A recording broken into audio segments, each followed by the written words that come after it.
Discretion is advised.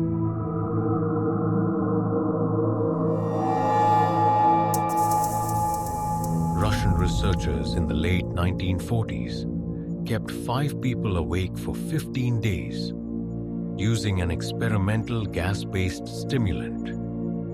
They were kept in a sealed environment to carefully monitor their oxygen intake so the gas didn't kill them, since it was toxic in high concentrations. This was before closed-circuit cameras, so they had only microphones and 5-inch thick glass porthole-sized windows into the chamber to monitor them. The chamber was stocked with books and cots to sleep on, but no bedding, as well as running water, a toilet, and enough dried food to last all 5 for over a month. The test subjects were political prisoners deemed enemies of the state during World War II. Everything was fine for the first 5 days. The subjects hardly complained, having been promised falsely that they would be freed if they submitted to the test and did not sleep for 30 days.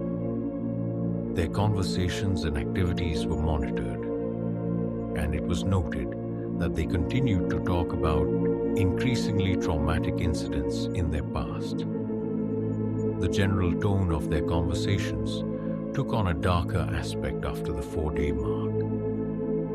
After 5 days, they started to complain about the circumstances and events that led them to where they were and started to demonstrate severe paranoia.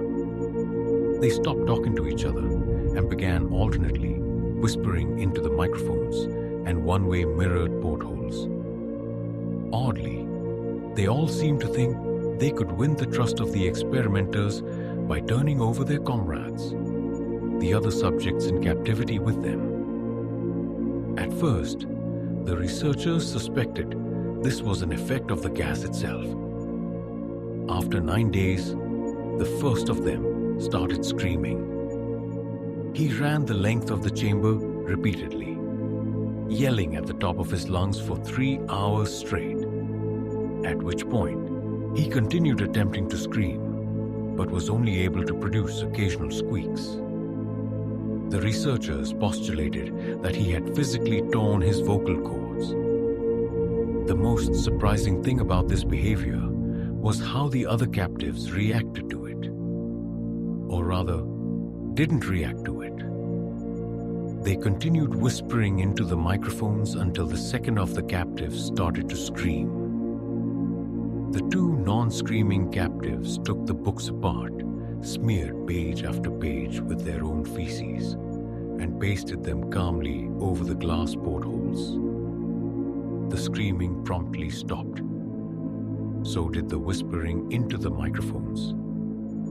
After 3 more days passed, the researchers checked the microphones hourly to make sure they were working, since they thought it impossible that no sound could be occurring with 5 people inside. The oxygen consumption in the chamber indicated that all 5 must still be alive. In fact, it was the amount of oxygen 5 people would consume at a very heavy level of strenuous exercise.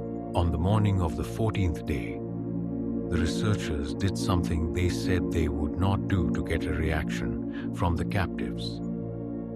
They used the intercom inside the chamber, hoping to provoke any response from the people they were afraid were either dead or vegetables.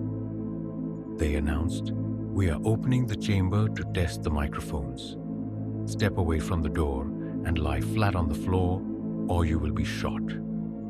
Compliance will earn one of you your immediate freedom." To their surprise, they heard a calm voice respond in a single phrase, "We no longer want to be freed." Debate broke out among the researchers and the military forces funding the research. Unable to provoke any more response using the intercom, it was finally decided to open the chamber at midnight on the 15th day.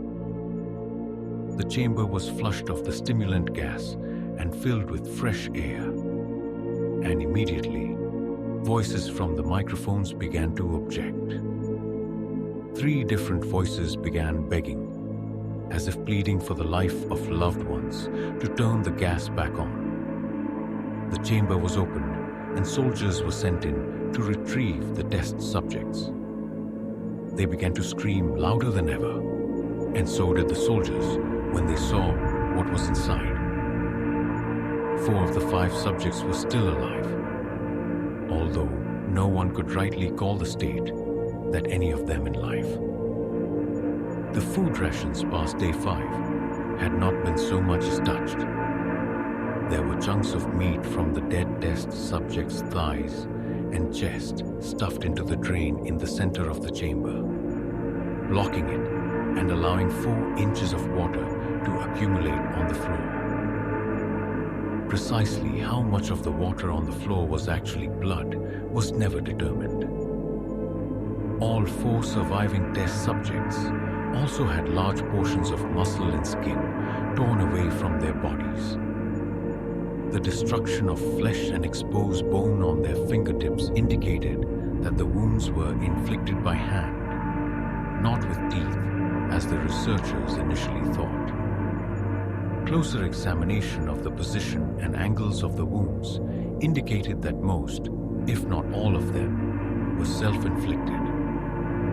The abdominal organs below the ribcage of all 4 test subjects had been removed, while the heart, lungs, and diaphragm remained in place.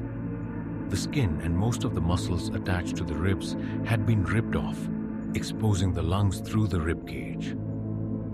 All the blood vessels and organs remained intact, but had been taken out and laid on the floor, fanning out around the eviscerated but still living bodies of the subjects.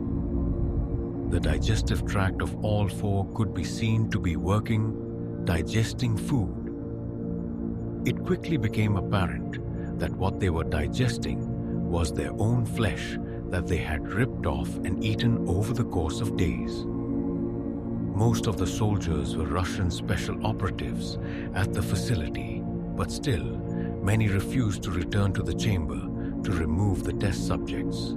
The subjects themselves continued to scream to be left in the chamber and begged and demanded that the gas be turned back on, lest they fall asleep.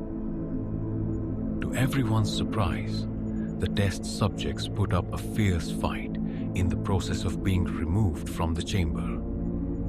One of the Russian soldiers died from having his throat ripped out, and another was gravely injured by having his testicles ripped off and an artery in his leg severed by one of the subject's teeth. Another 5 of the soldiers lost their lives, if you count the ones that committed suicide in the weeks following the incident. In the struggle, one of the 4 living subjects had his spleen ruptured and bled out almost immediately. The medical researchers attempted to sedate him, but this proved impossible. He was injected with more than 10 times the human dose of a morphine derivative and still fought like a cornered animal, breaking the ribs and arm of one doctor. His heart was seen to beat for a full 2 minutes after he had bled out, to the point there was more air in his vascular system than blood. Even after it stopped, he continued to scream and flail for another 3 minutes, struggling to attack anyone in reach and just repeating the word "more" over and over, weaker and weaker, until he finally fell silent. The surviving 3 test subjects were heavily restrained and moved to a medical facility. The 2 with intact vocal cords continuously begging for the gas, demanding to be kept awake. The most injured of the 3 was taken to the only surgical operating room that the facility had. In the process of preparing the subject to have his organs placed back within his body, it was found that he was effectively immune to the sedative they had given him to prepare him for the surgery. He fought furiously against his restraints, when the anesthetic gas was brought out to put him under. He managed to tear most of the way through a 4-inch wide leather strap on one wrist, even through the weight of a 200-pound soldier holding that wrist. It took only a little more anesthetic than normal to put him under, and the instant his eyelids fluttered and closed, his heart stopped. In the autopsy of the test subject that died on the operating table, it was found that his blood had tripled the normal level of oxygen. The muscles that were still attached to his skeleton were badly torn, and he had broken 9 bones in his struggle to not be subdued. Most of them were from the force his own muscles had exerted on them. The second survivor had been the first of the group of 5 to start screaming. His vocal cords destroyed, he was unable to beg or object to surgery, and he only reacted by shaking his head violently in disapproval when the anesthetic gas was brought near him. He shook his head yes when someone suggested, reluctantly, that they should try the surgery without anesthetic, and did not react for the entire 6-hour procedure of replacing his abdominal organs and attempting to cover them with what remained of his skin. The surgeon presiding stated repeatedly that it should not be medically possible for the patient to still be alive. One terrified nurse assisting the surgery stated that she had seen the patient's mouth curl into a smile several times whenever his eyes met hers. When the surgery ended, the subject looked at the surgeon and began to wheeze loudly, attempting to talk while struggling. Assuming this must be something of drastic importance, the surgeon had a pen and pad fetched so the patient could write his message. It was simple: keep cutting. The other 2 test subjects were given the same surgery, both without anesthetic as well, although they had to be injected with a paralytic for the duration of the operation. The surgeon found it impossible to perform the operation while the patients laughed continuously. Once paralyzed, the subjects could only follow the attending researchers with their eyes. The paralytic cleared their system in an abnormally short period of time, and they were soon trying to escape their bonds. The moment they could speak, they were again asking for the stimulant gas. The researchers tried asking why they had injured themselves, why they had ripped out their own guts, and why they wanted to be given the gas again. Only one response was given: I must remain awake. All 3 subjects' restraints were reinforced, and they were placed back into the chamber, awaiting determination as to what should be done with them. The researchers, facing the wrath of their military benefactors for having failed the stated goals of their project, considered euthanizing the surviving subjects.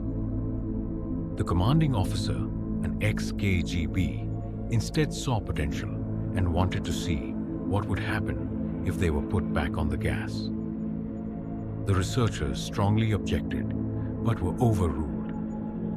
In preparation for being sealed in the chamber again, the subjects were connected to an EEG monitor and had their restraints padded for long-term confinement.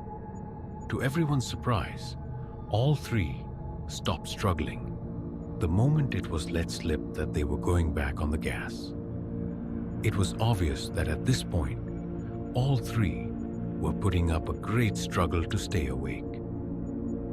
One of the subjects that could speak was humming loudly and continuously. The mute subject was straining his legs against the leather bonds with all his might. First left, then right, then left again, for something to focus on. The remaining subject was holding his head off his pillow and blinking rapidly.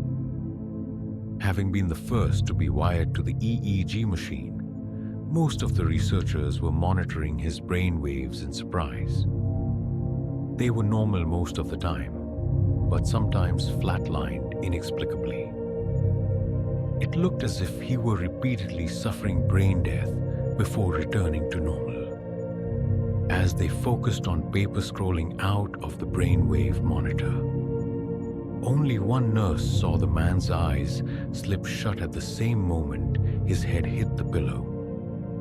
His brain waves immediately changed to that of deep sleep, then flatlined for the last time as his heart simultaneously stopped. The only remaining subject that could speak started screaming to be sealed in now. His brain waves showed the same flatlines as the one who had just died from falling asleep. The commander gave the order to seal the chamber with both subjects inside, as well as 3 researchers. One of the named 3 immediately drew his gun and shot the commander point blank between the eyes, then turned the gun on the mute subject and blew his brains out as well. He pointed his gun at the remaining subject, still restrained to a bed. As the remaining members of the medical and research team fled the room. "I won't be locked in here with these things." "Not with you," he screamed at the man strapped to the table. "What are you?" he demanded. "I must know," the subject smiled. "Have you forgotten so easily?" the subject asked. "We are you. We are the madness that lurks within you all, begging to be free at every moment in your deepest animal mind. We are what you hide from in your beds every night. We are what you sedate into silence and paralysis when you go to the nocturnal haven where we cannot tread." The researcher paused, then aimed at the subject's heart and fired. The EEG flatlined as the subject weakly choked out, "So, nearly free."